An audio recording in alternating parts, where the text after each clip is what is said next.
The following is an encore presentation of a pre-recorded program. Chats and evaluations were only available during the live presentation. To join one of CJE Senior Life's many live presentations, please visit cje.net/events, call 773-508-1000, or follow us on your favorite social media platform. So welcome everyone. This is our monthly Insights on Aging program. It is my pleasure to welcome you today. And our topic is pretty timely. It is a special edition of our Insights on Aging. We usually do this every other month, but given what has been going on in the world, we thought we would bring a special program to talk about comfort and coping in troubling times. That's kind of the name of the theme of our talk today. So my name is Lisa Andrews. I am an LCSW and the clinical supervisor of the Counseling Services team at CJE, who's the sponsor of the program today. We want to just make sure that everyone's aware that we offer counseling services via telehealth, on the phone or with a video connection, as well as in person in our Rogers Park and Deerfield offices. So we provide individual, family, and group therapy, as well as a variety of support groups. And I just want to highlight a couple of offerings. So we have upcoming a short-term group for family caregivers that's going to be meeting virtually on Thursday mornings for 8 weeks starting on December 14th. I will be facilitating that group. There's still space available. We'd love to have you join if you are looking for support and skills around being a family caregiver.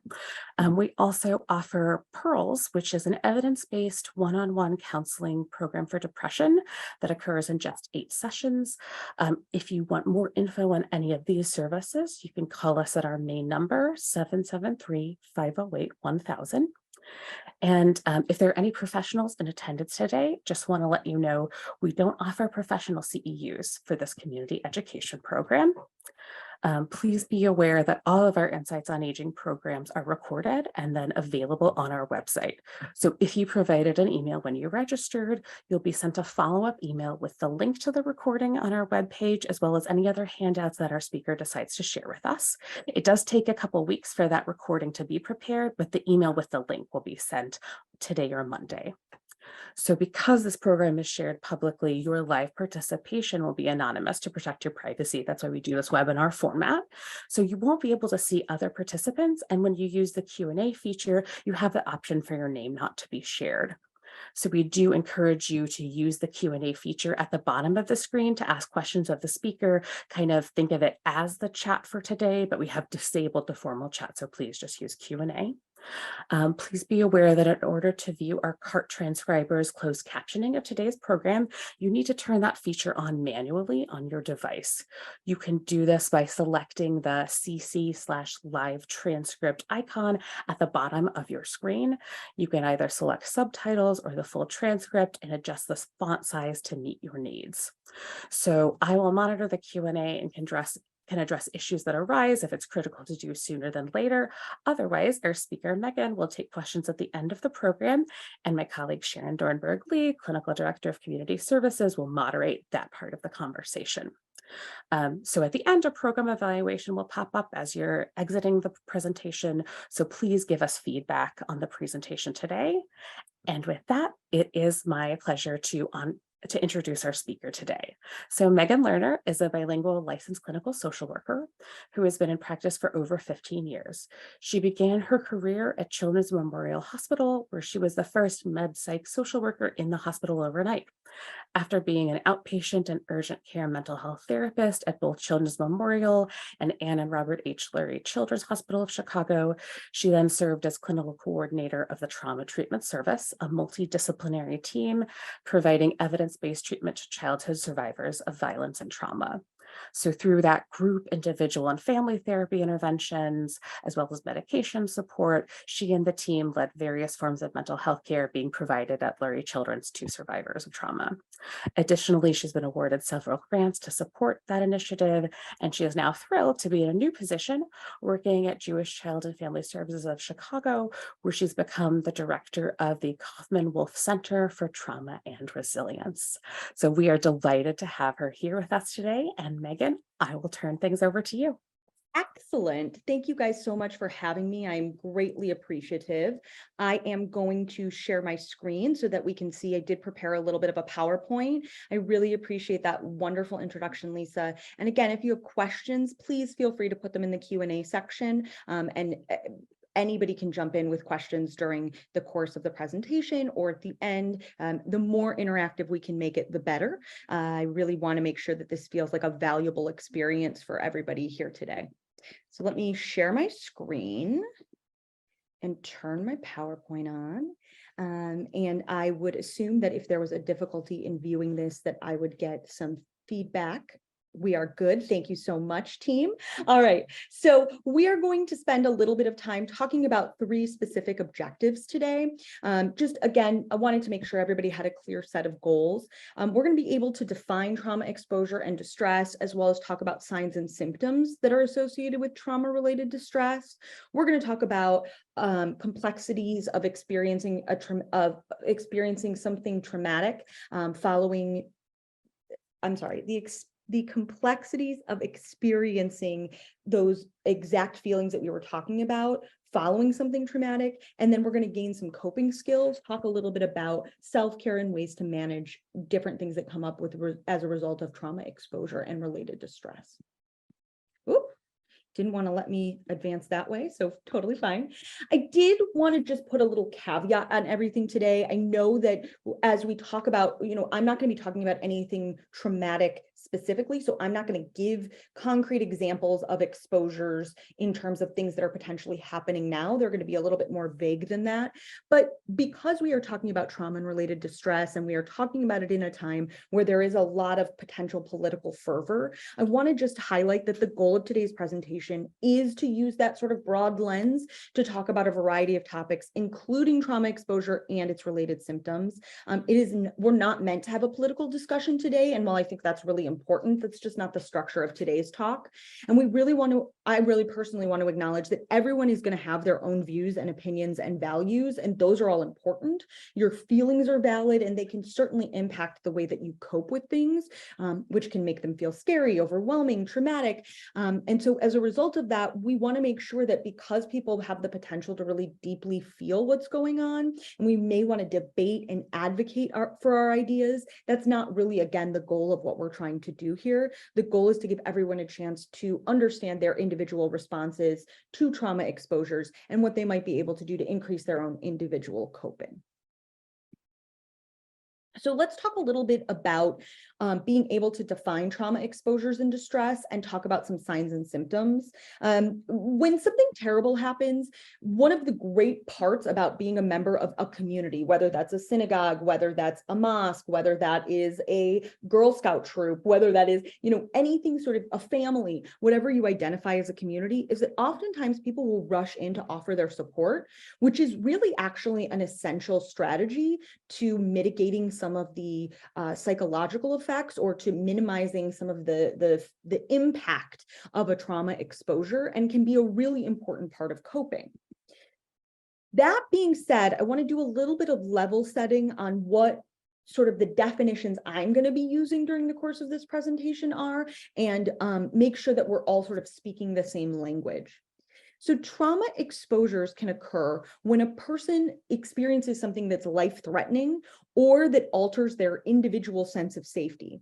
This can be happening to you as the individual, or it can happen to somebody that you love. And part of the reason that actually they've expanded this idea to happening to you or to somebody else that you might love and care about, or just another human in the world, is that actually following 9/11, when people were consuming in the media so much ongoing physical images of what was happening and witnessing various things, they were noticing a really large increase in trauma symptoms. And trauma symptoms are often confused sometimes with the word traumatized, right? Which is a way to describe somebody who's experiencing those related symptoms that happen. So anxiety, stress, depression, crying, irritability, and we'll go into those a little bit more deeply following a trauma exposure. I personally try not to use the word traumatized very much at all or really anymore, because that word sort of in and of itself can be pretty stigmatizing and can create a mindset for people that sort of highlights that their trauma exposure is such an essential part of their identity, which can be really harmful to improving the way that they cope and function over time.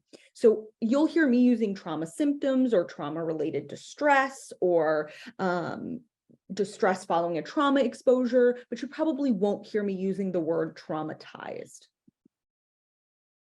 There are a variety of different types of trauma exposures. I like this chart because I think it's just a really nice visual of how we can consider the different types. So there's single event, there's complex, there's collective, so things we're experiencing as a group, as a potential group. There's historical trauma, and then there's secondary trauma, and that's more that thing that we were just talking about that it's not necessarily happening to you directly. It's more about the effects of either caring for somebody or hearing about somebody's direct experience with a trauma exposure. Just going to take a beat because I know this is a lot of information coming at everybody all at once. Just want to make sure that there's no specific questions about any of those things. There are no questions yet, but folks, feel free to use the Q&A rather than the chat if you want to put some questions for later or for now. Thanks. Perfect. Then that means that I am describing this in an attainable way, and that's the goal here. So, I can get very passionate about talking about this topic. So I want to make sure it feels like we're level setting a little bit. These psychological symptoms of trauma or trauma symptoms or trauma related symptoms, or those things that we're talking about, are what cause a person to have distress and impairment that impacts their lives at home, school, work, and or the world, right? So when we think about people, as you heard from that beautiful introduction that Lisa gave me, I have a lot of kid people I think about, right? But when we think about people in general, there are these domains with which they operate in, right? There are these places where you spend your time.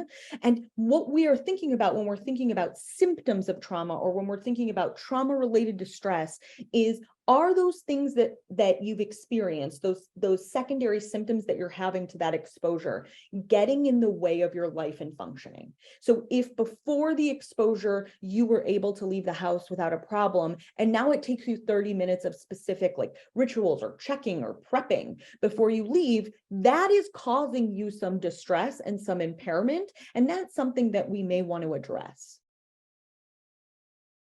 So what does that mean? Now I've taken away this idea of just the word trauma, because I think we use the word trauma as this like ubiquitous blanket or this umbrella statement that covers everything. And so I do want us to consider, as we talk about this, that word isn't specific enough.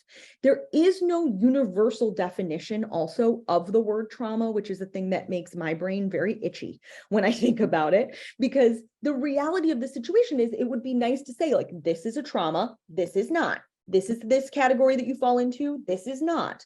That's not really the case. And instead, we talk more about this idea that your individualized experience, what you experience and take away from a trauma exposure, is actually the direct connection to your distress. Meaning, there are certain things that can impact that, right? You and I, for example, could be in the exact same car accident.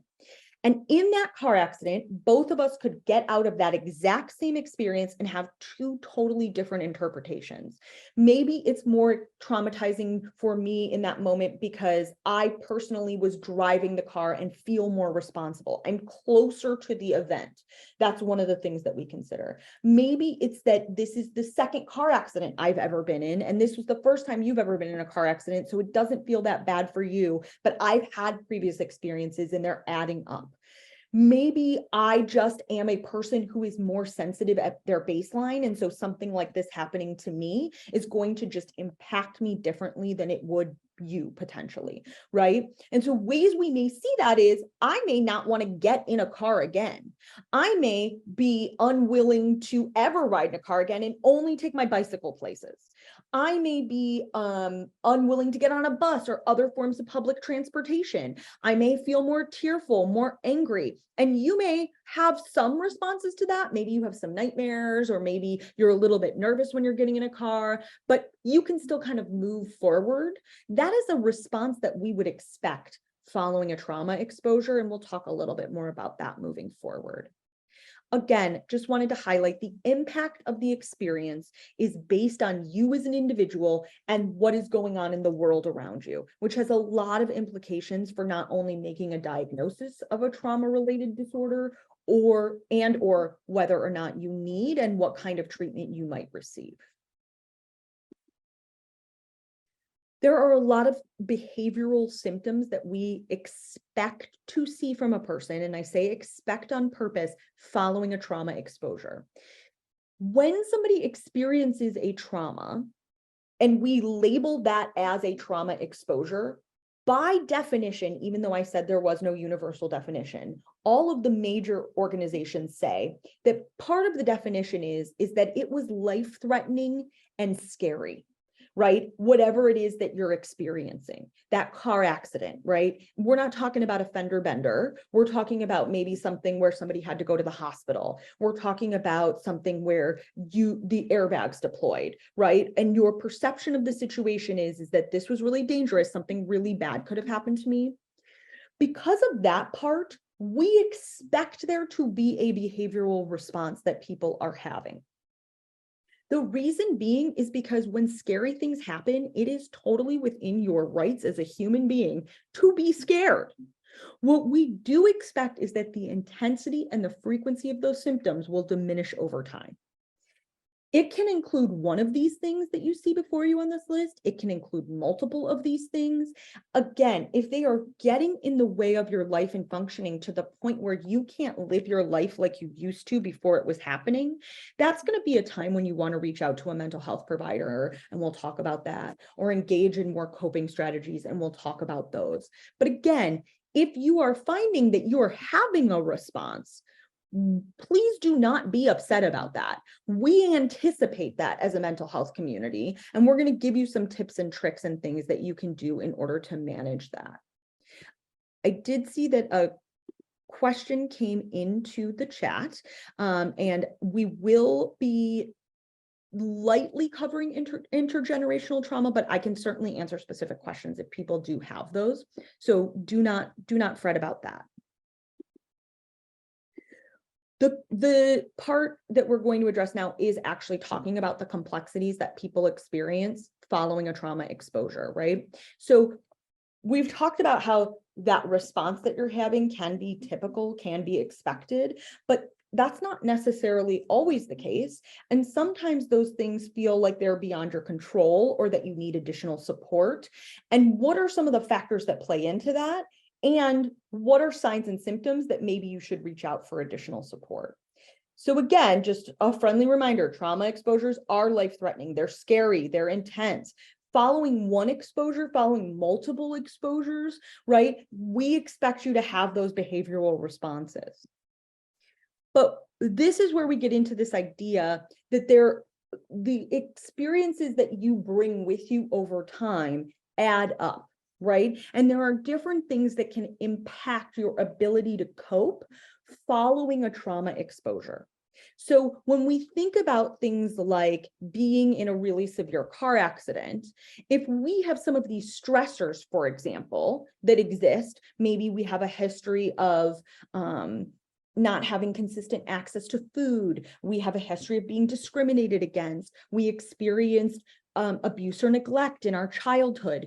Those things are going to have an impact, even if we have great supports, on the way that we cope with things moving forward, right? And so what you'll see here is it's kind of like a balancing act, and you are that fulcrum, that center point that helps balance those things out one way or the other. But there's also things that can impact you as the individual. So we're looking at the stressors that can tilt our scales one way. You as the fulcrum right here in the middle, we consider things like both nature and nurture. Your genes are definitely things that can have cause an increased likelihood in you having trauma symptoms following a trauma exposure.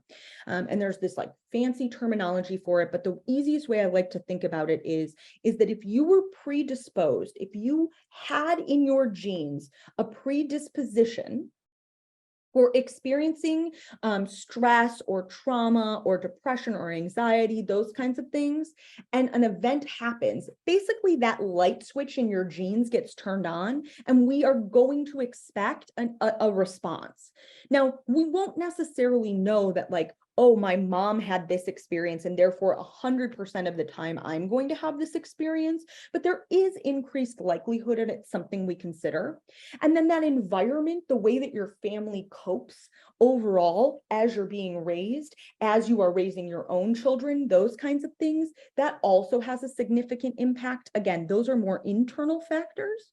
And then when we think about supports, another form of external factors, we know that that can help balance out the experiences that we have as well in a positive way, right? So when we think about that sense of community, like I was talking about in the beginning, when we think about having connections to healthcare providers that we can trust, that we can go to, we can talk about these concerns, when we feel safe and secure, when we have access to quality mental and medical health care, those are all things that can help balance out some of those impacts. Intergenerational trauma would fall within that genes and family experiences category and give a lens that you might experience some stressors and your trauma exposures through that may make it so that you are having a different type of reaction than you would if you didn't sort of have these chronic experiences, or that your family didn't have these chronic experiences prior to you having an incident, an episode of trauma exposure. I hope that addresses the question a little bit. If there's a more specific question, again, I'm happy to go further in depth with that. Before we talk about coping, I really want to highlight this idea that there is no quote unquote right or wrong way to cope. And again, you and I could experience the exact same thing and have two different ways of handling it. I'm sorry. Now you may say to me, Megan, what do you mean there's no wrong way to cope? There are people that may engage in substance use. There are people that may hurt themselves. There are people that may, do really risky or negative things when they're coping in order to sort of deal with the distress that they're experiencing. And while obviously that is not what we are trying to encourage people to do and participate in, it's not the wrong way to cope. That sort of right or wrong, those two poles don't really exist when it comes to taking care of yourself. There are certainly more helpful and healthful ways to go about coping, and we're going to highlight a few of those coming up, and we'll do a little bit of practice and things like that. But I really want to drive home the point that even if you're engaging in a coping strategy and you're going, this is a bad idea, like I should not be doing this, it's still a jumping off point, a place where we can look at that strategy and go, okay, this one's not as helpful to me as I want it to be. I need to maybe reassess, reevaluate, consider what I'm going to do next. But you're still engaging in coping, which is the first step. So let's talk about some of those coping skills. I think we talk a lot about this idea of self-care. We talk about this idea of coping. I think we sometimes use them interchangeably. Ultimately, what we're looking at here are some skills, some tips, some tricks, some tangibles that we can do to help us feel less stress, to help us deal with maybe challenges that we might be facing, to increase our positive feelings. One of the things that we know about people with depression, it's one of my favorite statistics, is that people who actually have depression do not have less positive thoughts than people without depression.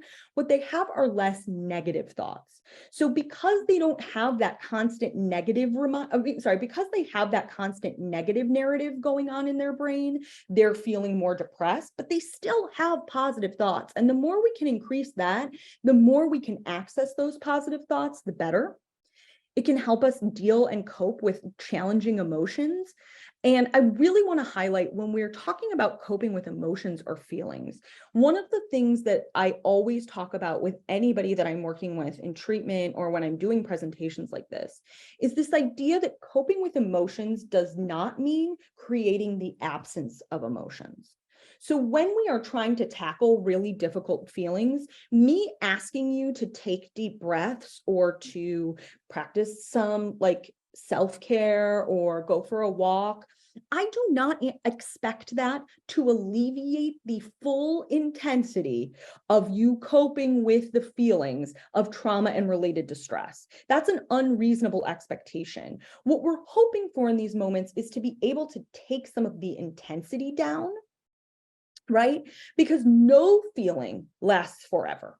Right? Feelings come and go as waves. They wax and wane over time. They may grow in intensity and frequency. They may diminish in intensity and frequency, but they are never the same as when they start if you give them long enough. And the idea with some of these things is we're going to create some opportunity to put some distance between that initial feeling and the way that you are acting. And some of these coping strategies can increase our energy as well. So we'll talk a little bit about that. Forgive me, I'm just going to take a little sip of my water. The first thing I'd like to talk about is this idea of a thing called distress tolerance. I like distress tolerance because it's a unique thing to anybody and we can use it when our emotions are particularly heightened. So distress tolerance is meant to be a life preserver and not the whole boat. We don't want to use this every single time we have a feeling, right? But when our feelings sort of hit that apex of where we can handle them and we really need a reason to manage them and to not just sort of sit and tolerate our unpleasant feelings, right? To not let them move through us. What we're trying to do in that moment is we're trying to access something that's going to turn down that level of intensity. And that's when we can use something like distress tolerance. Coping until our emotions can be tolerated or accepted, I think, is a really great summation of what distress tolerance is for. In practice, what you're looking for is finding things that help you feel more balanced, that bring you joy, that help you cope. So we want to think about things that might be imaginative, physical, spiritual, or mindful, social, and we'll go through a list of those moving forward, right? But what we want to do is we also want to set some time limits with regards to those things for two reasons. The first one is that we want this to be a thing that helps manage our emotions a little bit, helps us control our emotions a little bit in the moment, but we don't want it to turn into an avoidance strategy. We don't want to get so caught up in, for me, it is scrolling this app called TikTok on my phone. I don't want to get so caught up in dog videos that I then lose half a day because I am just consuming because I'm trying to avoid feeling. What I might want to do is set a 30-minute timer if I have the luxury of 30 minutes of dog videos, right? And when that timer's up, then I'm going to come back to the thing that was distressing me earlier and try to tackle it more now that I've been able to diminish some of the intensity of that emotion. So that's one important factor. And then the other thing is that, too much of a good thing can also turn into not a good thing. And so we, again, do want to make sure that we're finding a balance with whatever we're choosing to do. Also, what brings you joy, right? For me, if I'm having the baddest of bad days, I'm calling my sister and I'm saying, release those children to me. I want that niece and nephew and I want them now, right? Because those people bring me the most joy because it's impossible to not feel joy around them. And asking for what you need is a really healthy strategy. We'll again get into more specific details of how you can do these like tangibles of what you can do at the end. But again, distress tolerance is this idea, this skill you can pull on when things are sort of really at a peak and you're like, if I don't do something right now, I'm going to explode. That's when you can try one of these strategies and then see if it diminishes the intensity of that feeling a little bit so that you can come back to it. One of the other things I really like to do, because again, when I'm looking for coping strategies, not only for myself, but for the humans that I work with, is I'm really looking for things that have a beginning, a middle, and an end, so that when you are distressed, you don't have to think about the idea of like, okay, don't get too stuck in all of these like thoughts and feelings and stuff you've got going on, or don't get too stuck in the distraction that you're choosing, because if you get too stuck in that, again, then we're swinging that pendulum in the other direction and we're getting into this whole pattern of avoidance. So I'd actually like to run us through the 5 senses grounding really fast. This is one of my most favorite ones. And the reason is because of that beginning, middle, and end, but also because you can do it anywhere at any time and no one needs to know you're doing it. Oftentimes I find myself getting the most distressed, not when I'm just like at home hanging out by myself, but when I'm in like a big meeting, or when I'm in a huge family gathering, or, you know, there's a lot of other humans going on around me. And so this is a nice one because nobody needs to know if you're doing it or not. You can do this internally to yourself. So if you're feeling comfortable, if you could just take a nice deep breath in through your mouth, and we're going to let it out. I'm sorry, in through your nose, and we're going to let it out through our mouth. So we're going to go in for 5 seconds and out through our mouths for 5 seconds, and I'll count us off. So we're going to start with that breath now. 1, 2, 3, 4, 5. And let it out through your mouth. 1, 2, 3, 4, 5. And now if you're comfortable, if you could please close your eyes. Just kidding, because the first one is 5 things you can see. Oh my goodness, Megan, don't close your eyes. If you could look around your space and find 5 things that you could see. So right now I can tell you, for me, I can see I have these pink candlesticks sitting on my table. I can see into my kitchen. I can see my staircase. I can see, that's 3. I can see my cell phone sitting on the table, and I can see my water cup. That's 5. The next one is 4 things that you can touch. So I can touch this table. I can touch my computer. And again, the idea is to do that because when we are escalated and we really need a way to check in with our 5 senses to help us kind of re-regulate. I can touch my phone. I can touch my water glass. The next thing is 3 things that you can hear that other people can also hear. Sometimes when we're really upset, we hear a lot of negative imagery and thoughts in our mind. And so we want it to be things other people can hear for that very reason, so that we're not listening to those negative voices. So I can hear the ice rattling in my cup. I can hear my fingernails tapping on the table, and I can hear cars going by outside of my window. Hopefully you can't hear those cars.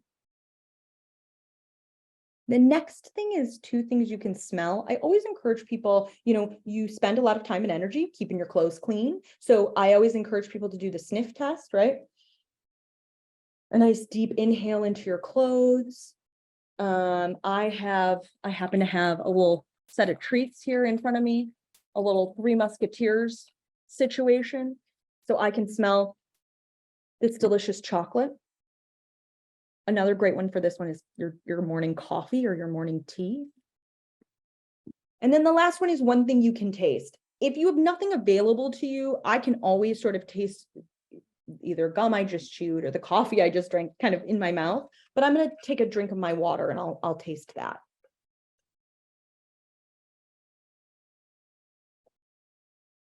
And that's actually the whole exercise. What you're doing is that as your senses are getting heightened or they're increasing because you are having an anxious, an overwhelmed, a scared response, you're rechanneling that energy into tangible things that you can see, touch, hear, smell, taste.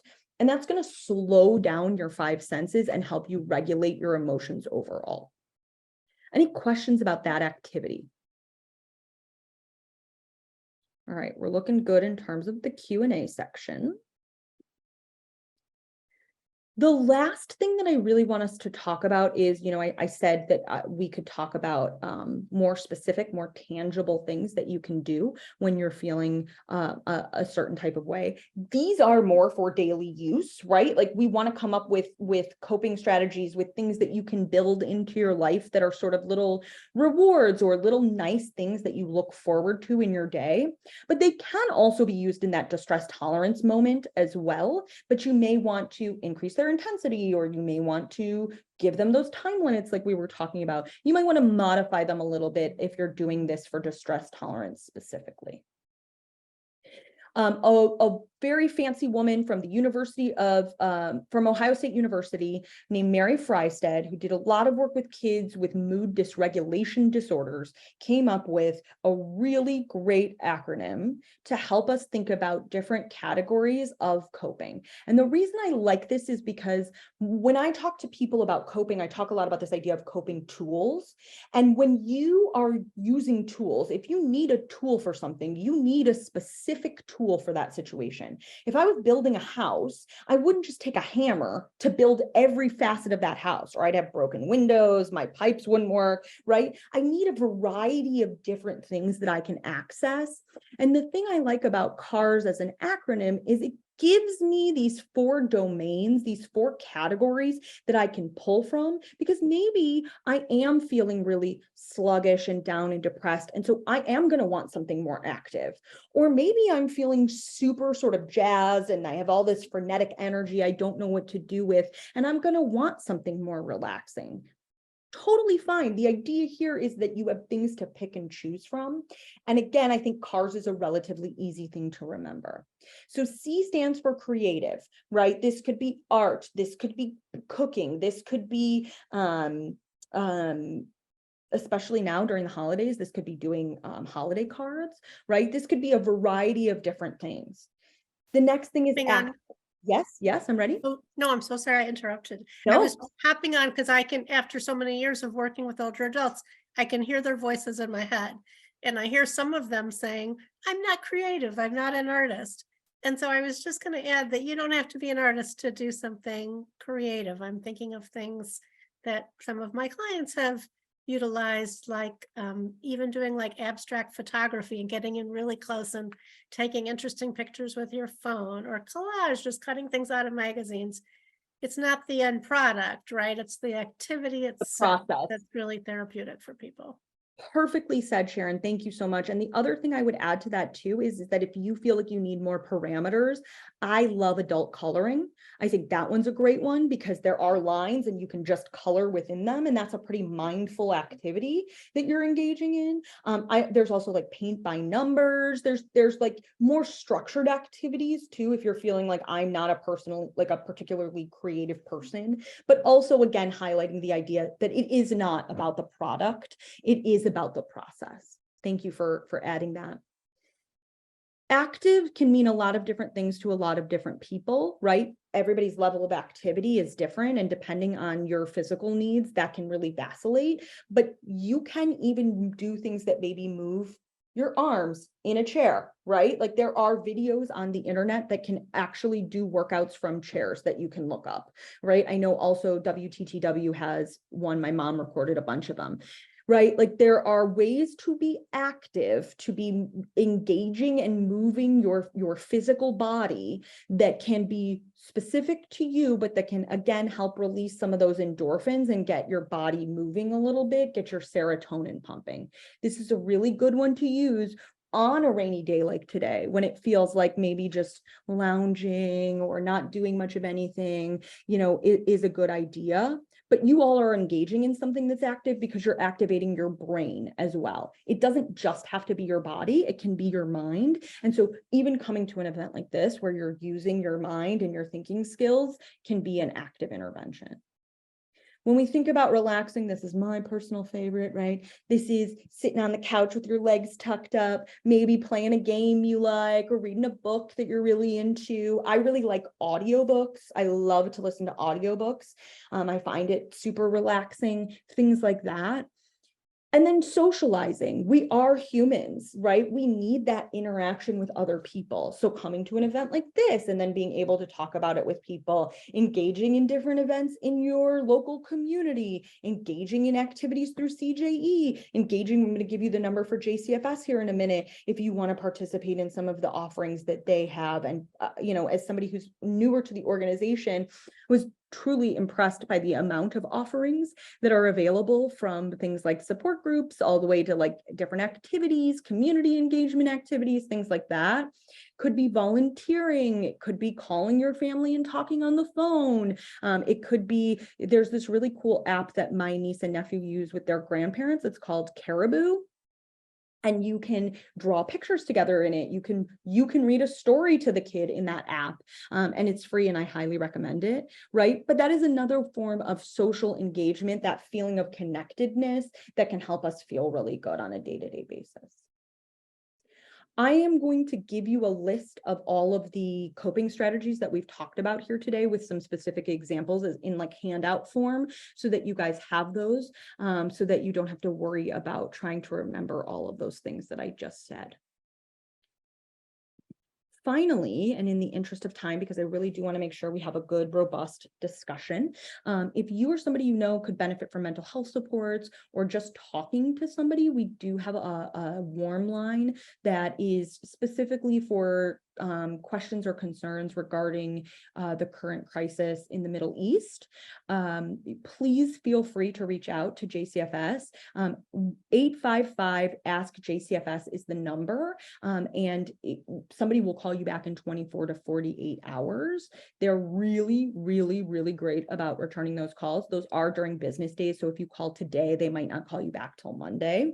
Or maybe Tuesday, but this is definitely an excellent number to have access to. Again, 855-275-5237.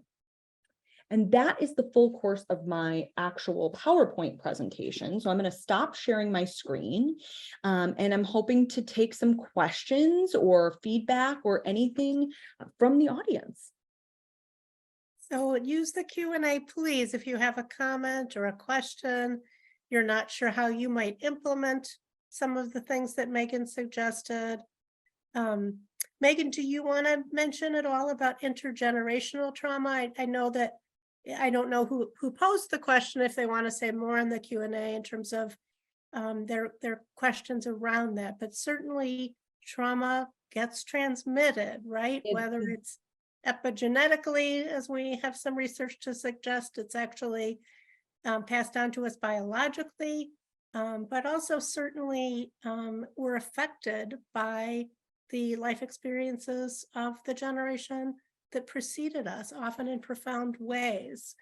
Absolutely, because that impacts the way that you're being parented. It impacts the way that you respond to that the people who are modeling for you how to respond to stressful situations. It impacts, it's like putting on a specific pair of glasses that maybe isn't necessarily your prescription, and trying to look through those glasses and understand the world around you, right? So intergenerational trauma is kind of a presentation in and of itself, to be totally frank, but it is very real and very powerful, and very much impacts the way that generations beyond can really grow and cope and change. I think the other thing that can be really impactful in that space too is that as we've been sort of moving through mental health care in the world, even as a provider in this career for 15 years, I've seen some dramatic changes in the way that we talk about mental health, in the way that we access mental health care, in the idea of stigma. I am but my parents weren't necessarily firm believers in mental health care. I am confident their parents' weren't firm believers in mental health care, right? And I think that is a thing that is shifting, not as fast as I would like it to over the course of time, right? But I'm preaching to the choir here, because if you're here, you care about those things for sure. But the number one question I ask everybody that comes to see me is, where is your brain located? And the answer is your body, right? So if you are taking care of your medical health care, your mental health care is a part of that as well. We need to be thinking about people as these whole beings, and your mental health care is a huge part of that. I see 2 questions in the chat. And I'm just going to chime in a little bit more, if you don't mind, about the intergenerational trauma. It seems like the person clarified that they were asking specifically, do we have services that are specifically geared towards focusing on intergenerational trauma? So I was just going to add it, CJE Senior Life for Holocaust, for the 2nd generation Holocaust survivors. We do have a special group, as well as, staff in our Holocaust Community Services program who have training and expertise in the area of intergenerational trauma with respect to Holocaust survivors. I don't know, we don't have beyond that a special program, but Megan, I don't know if JCFS does either, specifically focusing on that population. We don't have a specific program. What we are doing in the center right now, we don't have any clinicians that are seeing patients in the center. We are working on that. There are jobs posted. If you know somebody who is a strong trauma specific therapist, we would love to have them. So feel free to look out for that. But ultimately, any provider that has the quality trauma training that we are going to make sure that they have at JCFS should be able to address your concerns with regards to intergenerational trauma and its specific impact on your life and functioning. And this also is a great highlight as to why I should have just let Sharon do her job and, coordinate the chat, because trying to do 2 things at once is not a surefire way to answer the question wrong. So the answer to your question is yes and no, but I think ultimately, again, CJE has a great sense of that. And then also JCFS will be building out those services over time. We certainly have people who can do trauma therapy currently, but for trauma specific, all trauma all the time, we are moving in that direction.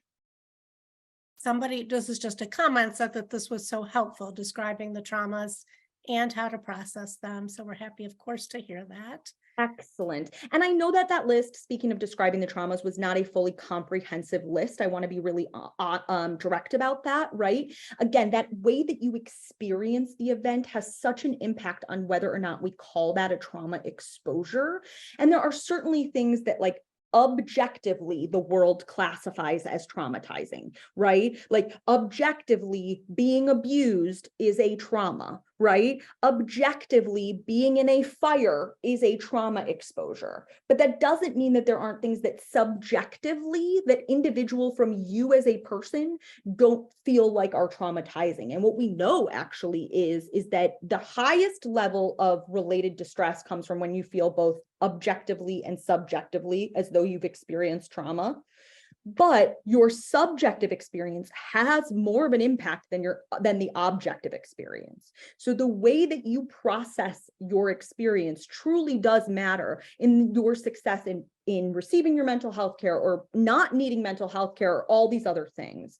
And I want to be clear, if you need mental health care, that doesn't mean that you have a deficit. It just means that we need to play to the strengths that you already have. I'm so glad you said that. What an important point.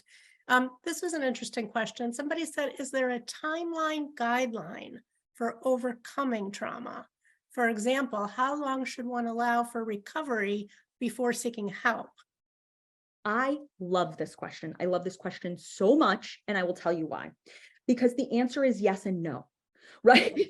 So the first thing that we want to think about is from a purely mental health diagnostic standpoint, there is very little we are going to be concerned about. And I say little because the answer is not zero, that we are going to be concerned about within the first 30 days following a single episode exposure. Right? That car accident that we were talking about, if in the first 30 days you're having some bad dreams and you're having a hard time getting in the car and you're maybe a little more cranky and crabby than you thought you should be, we're going to say, you're doing great, kid, keep it up, right? Like, we are certainly going to try to help you engage in some of those coping strategies that we talked about, but we are not going to necessarily be like, and now it is time for you to get a mental health provider. This is it. We need the full Megillah, right? Following that 30-day period, if those things are continuing to get in the way of your life and functioning, we're going to say, hey, if that's bothering you, we should do something about that.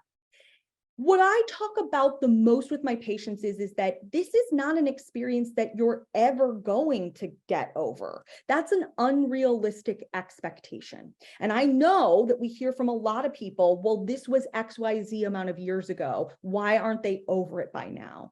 Or I've heard a lot from speaking of the generational perspective, I've heard a lot from caregivers talking about their kids. Well, the same thing happened to me and I was fine, right? That ain't how this works.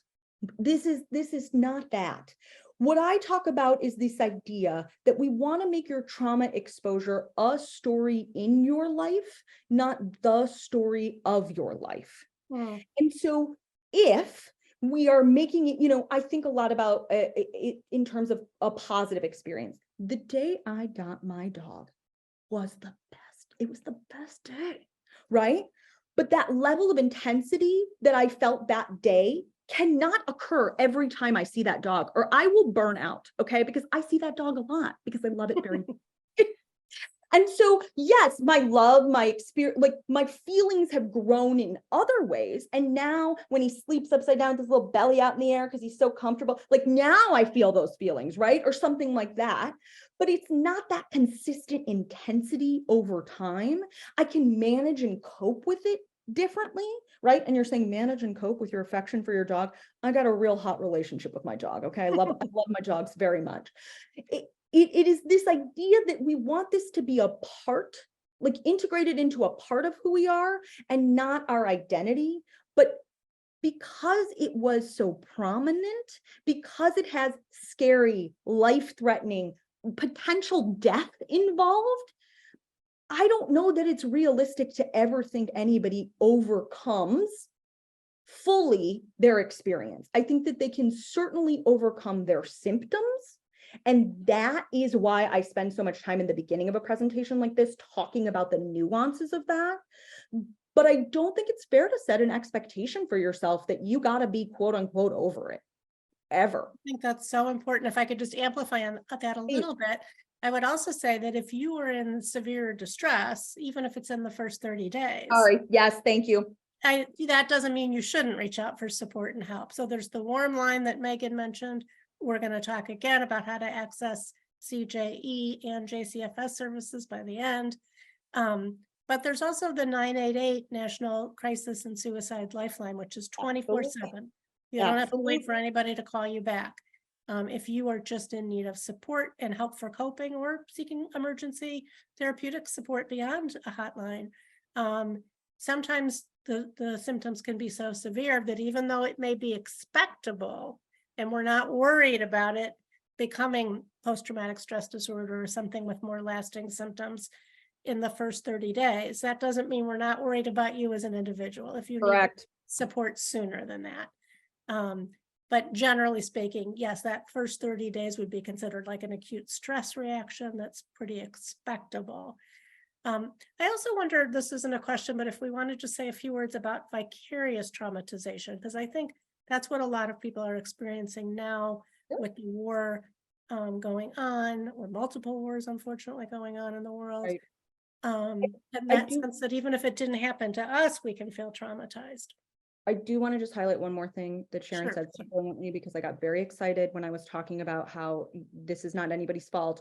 And I am like the crisis person. So you also can go to an emergency room 24 hours a day, 7 days a week, and get a consultation from a licensed clinician. And there is, even if you get there and they're like, you're doing great, if you need that in that moment, whether it's day 2 or 302, those are all things that are available to you. And again, that 988 is a really great opportunity. I have heard that some people do unfortunately have to wait when they call that number because there's just not enough there's not enough manpower. And I've heard people having to wait up to 45 minutes. And I know sometimes when you call that number, you want a response really quickly. So just something to consider. If you do call that number, please just remember, if they don't get to you as fast as you need, that you can go to an emergency department.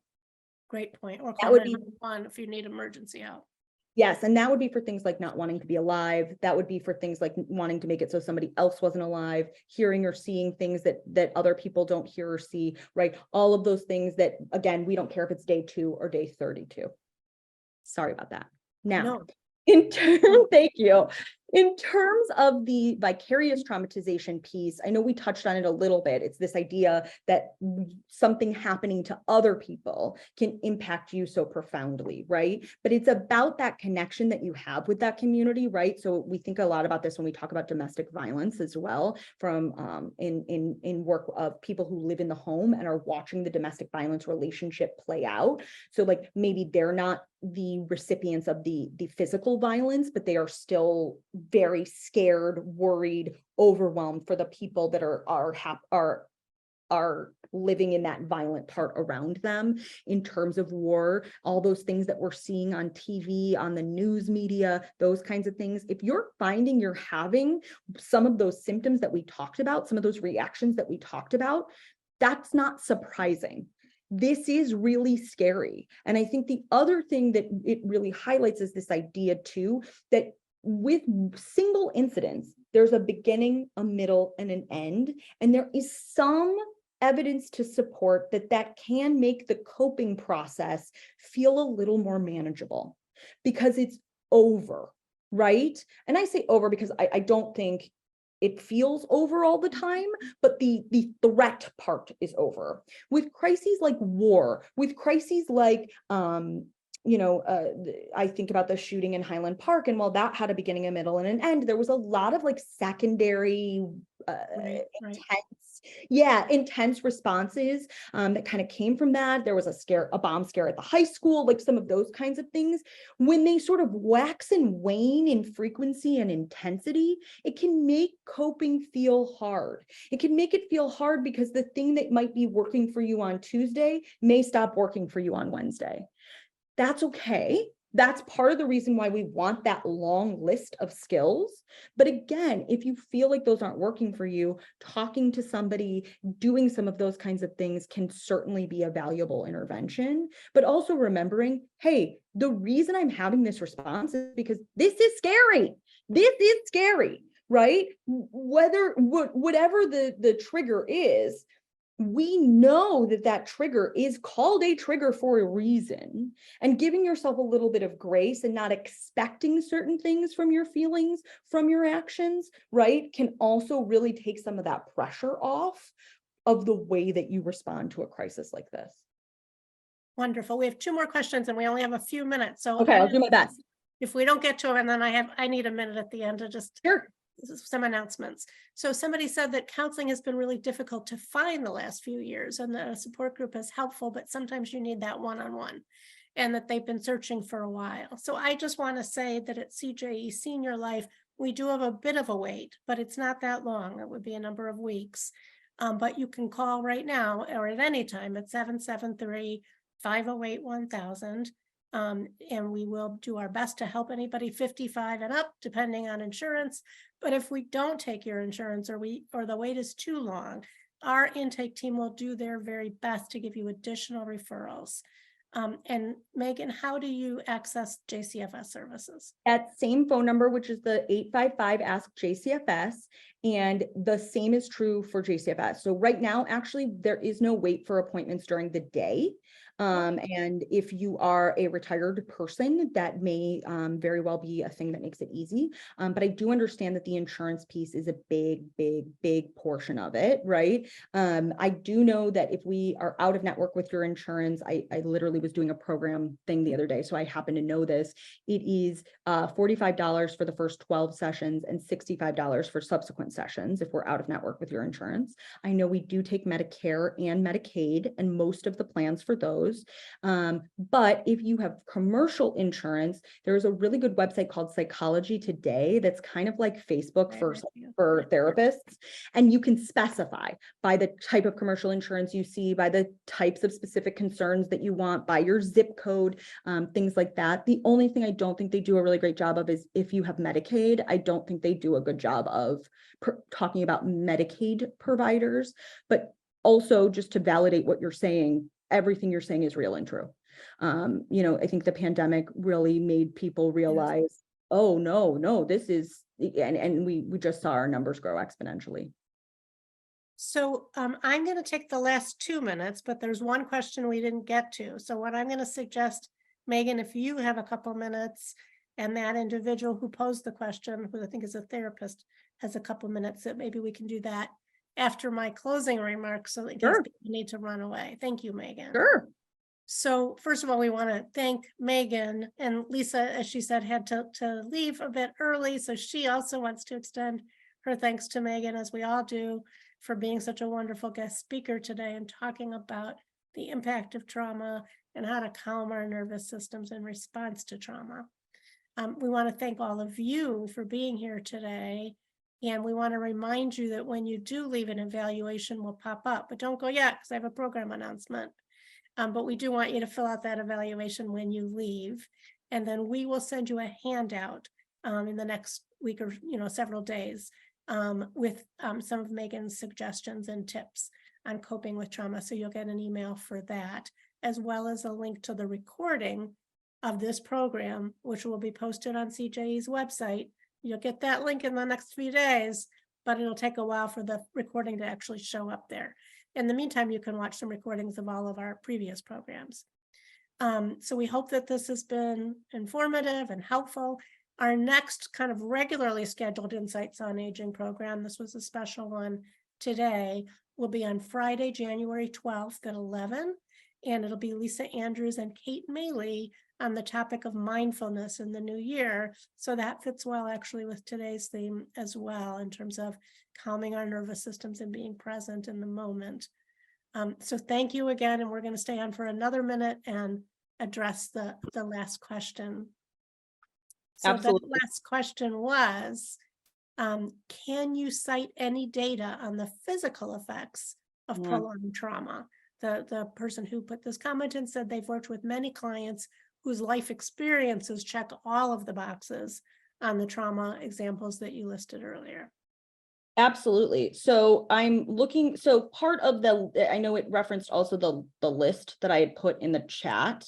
That I had put on the screen, and that list in particular is all from clinical experiences and the actual symptom criteria from the DSM of the diagnosis of post-traumatic stress disorder. Again, I'm primarily a kid person. We know a lot of kids don't meet criteria for post-traumatic stress disorder. So we look not only at that, but certainly if you feel like people's life experiences are impacting their functioning, there's also trauma and other stressor related disorder. If that is a particular thing that kind of does a nice job of picking up some of those pieces. I have a couple of articles. Again, they're kid specific. So the only reason I'm being wonky about them is that if you feel like that would be helpful, I'm more than happy to include those. I'm also thinking about ACEs, the adverse life experiences, and what we've learned, and the person who asked that question may already be familiar, or if not, may want to Google the adverse life experiences, or ACEs now. Adverse childhood experiences. Adverse childhood experiences. Thank you. 1998 Folletti study, F-E-L-L-I-T-T-I, Folletti, 1998. It was a study done at Kaiser Permanente that is actually the sort of gold standard and the biggest study ever, the biggest longitudinal study ever conducted that looked at how adverse childhood experiences impact adult wellness and functioning, and talks about and has some really good visuals about that. And then the other information I'd really look into is the thing called social influencers of health, because what happened was that those 10 original ACEs are great. They're not great. Let me rephrase that. They are a great help in our understanding, correct, that they're not great, but they are a great help in our understanding of people's experiences and what they may, and how that may impact them in adulthood. And they are these sort of more, I'm going to say ambiguous, like they're not as clear cut in terms of like your parents can get an amicable divorce, but also your parents' divorce can be traumatizing.